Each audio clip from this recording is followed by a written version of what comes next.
I'm Riley, And I'm Isaiah. and this We're the is Tech Toads. Toads. So what's today's topic, Isaiah? Today we're going to be talking about how throughout with technological advancements, visuals in video games have really improved over the Ah, years. interesting. Well, so clearly the best examples of these would be the older games like Mario and Zelda. Yeah, they've actually had their 35th anniversaries these years, with Mario coming in first and then Zelda following after. Pretty, Wow. pretty crazy. Yeah, it's pretty insane if you think about it. It's from what, 16-bit to what is Switch? The Switch, I think, I can't Is even it really. 64 or It you would count it as 64, but it's obviously a lot more than that. It's just the way the storage works and stuff like that. yeah. Okay.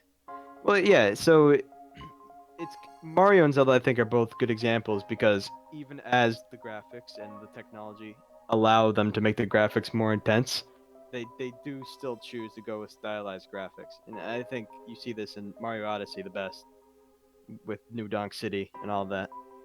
Yeah, it's a very stark contrast between the original Mario characters still looking like Mario and having people who almost look like people. They're pretty spot on in that game. No, and so it's true with Zelda. Like it started like Mario with really simplistic graphics. But as it went on, you see Wind Waker and Breath of the Wild with these amazing art styles, which were not previously achievable.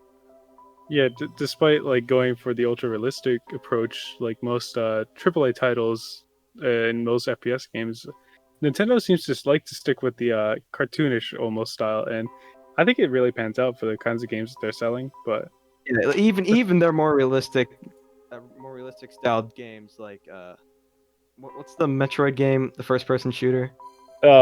shoot, I don't know. Gosh, I don't Time or know that off the something. top of my head. Anyways, that and Twilight Princess, even though they're more realistic, they are still definitely stylized enough to the point where they have aged wonderfully. Oh, I'm sorry, your audio cut out a bit. Could you repeat what you said? Yeah. So that Metroid game, first person shooter one, and Twilight Princess are both realistically oriented in their art direction, but they're stylized enough so that they age pretty well. Yeah, it makes sense why people would get nostalgic for games and going back into indie games. There's a lot of indie games that just go back to the 8-bit graphics or the 16-bit graphics, and I think it plays well.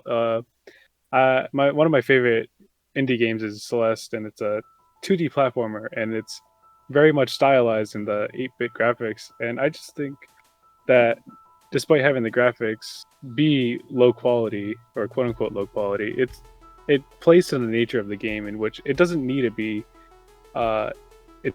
be super high quality to tell a story, and that's all that it Yeah, really is it's a doing. little strange how I didn't grow up with the and I assume you didn't really grow up with the super pixelated style of games, but there is something about the art style that's definitely that. Yeah, So it's yeah, I've seen recently, especially in the horror genre, for some reason, there's been this weird growth in PS2 style graphics. And I wonder if that's like mostly nostalgia driven because you don't really see it with later generation like 2000 style games, you know? yeah, I understand that.